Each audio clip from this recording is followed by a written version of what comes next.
Welcome to Kotor Montenegro. This video is part of an informative guide for Kotor which I'm splitting into two parts. This video I will show you the top things to see and do in Kotor, and the other video, which I'll link at the end of this one, I'll share some really important tips that I think you need to know for your visit. Anyway, let's get straight into the top things to do in Kotor. Coming in first is the main and most obvious attraction, Kotor's Old Town, which was listed as a UNESCO World Heritage Site in 1979. It is nestled within fantastically preserved walls developed throughout the medieval period, but most structures still standing today are from the Venetian period between the 15th and 18th centuries. Heading in through the main sea gate lies a wonderful square with a clock tower and great views onto the fortress walls above. From here, you can wander amongst the charming maze of narrow cobbled streets, the many lovely squares, and centuries-old stone buildings. Of course, within the old town, there are also many cute local shops, plenty of places to indulge in lovely food and drink, and a few other surprises which I'll tell you about later. Generally, the old town is relatively small, but I'd still recommend you just wander and get lost in the many little alleyways, as well as trace the outside of the city walls, like here at the southern gate, which has a really cool little drawbridge, and at the northern gate, which has a beautiful river with crystal clear water running underneath, and wonderful views up onto the towering peaks and the twisting fortress walls. Next on the list is an absolute must-do if you're able to walk up to the Kotor Fortress. It really does have some incredible views, but it isn't all plain sailing. One morning when we intended to wander up to the fortress from the old town, expecting a free walk, I was met with quite a surprise. Wow, €15 per person to walk up to the fortress, to walk up. That is disgusting. Though I still think it's pretty ludicrous, in hindsight my reaction is quite comical. I think I was just in a bad mood. But thankfully by chance we did find a completely free way up instead, but there is one caveat. If you want to save yourself €15 per person, pass over this bridge and then the next bridge, turn right and follow up alongside the riverbed. You will then reach a diverging path where you want to head right. This will take you up a winding path known as the Ladder of Kotor, and after roughly less than an hour's walk up and some incredible views behind you, you want to take this path on the left alongside this building and basically loop around until you reach this window right here. And yes, this is the caveat. Just follow the path along to the window, and although it isn't the safest thing in the world, you can climb through the window to enter into the fortress for free. As long as you're relatively mobile, you should be able to get in no problem. Just be wary, you need to leave the same way or else you'll be charged if you return down the path into the old town instead. Oh, just crawl through that little hole and we are here. Take a look at that. It's even better when it's free and not 15 bastard euros. Anyway, the views are incredible, and you can climb up or down the stairs a little further to explore the ruins of the fortress some more. And obviously you'll get even better views at the top. And here's an extra little challenge for you. See if you can find this cute little guy. Now coming in at number 3 is something really special. You can do it before or after the Kotor Fortress if you came in through the window way. Just make your way back towards these ruins, and you should be able to find these really cute herd of goats. I found them just on an uphill path which led off from the abandoned village towards the original zigzag path you were on earlier. You'll probably hear them before you see them, but honestly this was probably my favourite experience in Kotor, so it's definitely something I'd recommend you seeing. If you walk up a little further on this path too, you'll stumble upon this little cafe where you can sit back and reward yourself for your effort and misbehaving. Next is one of the most popular things to do in Kotor, which is boat tours. Unfortunately, we did get a bit unlucky with the weather, so didn't get the chance to do one. You will stumble upon loads of companies selling the tours as you walk around, or you can just book one online. Most of them offer a mix of a similar thing, which mostly involves going out through the Bay of Kotor and stopping off at the Lady of the Rocks, passing Parast, a stop off at a really cool former submarine tunnel which hid Yugoslavian submarines or naval vessels throughout the Cold War, and then typically a final stop off at the Blue Cave where you can have a swim. Anyway, there are plenty of other boat option tours available too. I'll leave some links in my video description below if you want to book some of these tours online. I'd recommend it's something you don't miss out on.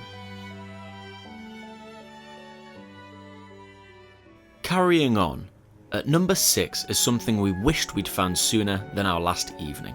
There is a lovely promenade or walkway directly by the sea north of the Old Town. You do get far more unrestricted views of the bay than you do by the Old Town, and except for this one ugly patch here, it is a lot more pleasant along this stretch further up, especially when compared to the southern part of the bay where we stayed. As well as one of the only little beaches in the nearby area, there are also numerous restaurants and bars where you can dine or relax by the sea, so I definitely recommend a morning stroll or an evening wander, and perhaps even get a drink or get some food with a wonderful view. The directions are pretty simple. Here is the Old Town, and all you want to do is follow the sea north. Here is where you'll find the beach, and then you can carry on as far as you want really. This one is for you cat lovers. There are plenty of strays which just wander around the Old Town, and thankfully if you can speak cat, you may just make a fluffy little friend.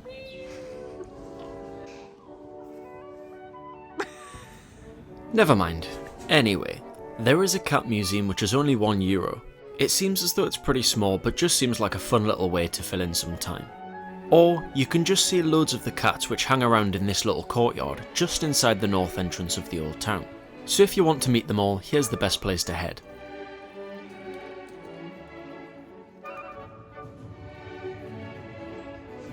And you may also bump into this Chinese lady pretending to be a cat.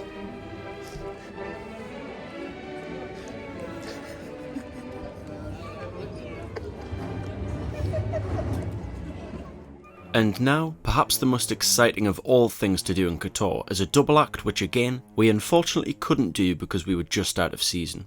There is a cable car you can get up into nearby mountains which takes 11 minutes to climb a staggering 1,350 metres in altitude. There will be some incredible views at the top, but it gets better. There is a mountain coaster which is right next to the upper cable car station which looks really fun. The return cable car is €18 and the mountain coaster is €8. If you want any other information, you can head to this website which I'll link in my description. The only dilemma is that the lower cable car station is about a 10-minute drive from Kotor Old Town, so you'll have to get a taxi or a shuttle bus which costs an absolutely disgusting €20 return, or drive yourself. So I've just checked the shuttle bus website and it seems that's only a feasible option if you're arriving by cruise. But anyway, as long as you're not on your own and you travel in a group, a taxi's going to work out much cheaper anyway. Coming in at number 8 we have something a little different. This is FK Bokelj's football stadium, which is rather modest for a team in the top division of Montenegrin football.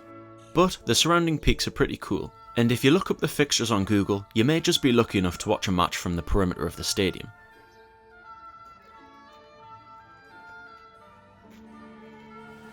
Next up is Skurda Canyon, a special little surprise I happened to stumble upon just from curiosity. You know that diverging path earlier where you turned right for the fortress? For this one you just want to go left instead. Literally 2 minutes later, you'll stumble upon a lovely little waterfall. But for those who are feeling more adventurous, you can wade your way through the water and climb through the gorge. This will obviously be easier if it's dried up. It was a pretty cool little spot and I would have loved to explore it further, but I only went through for about 5 minutes. So this one is for those of you who are a little bit more adventurous. Just obviously be wary of the obvious dangers and do so at your own risk. And here's an extra free tip for you, don't be an idiot like me. I tried to climb up to avoid getting wet, which involved getting stuck on slippy rocks for 10 minutes and then ended like this. I'm stuck!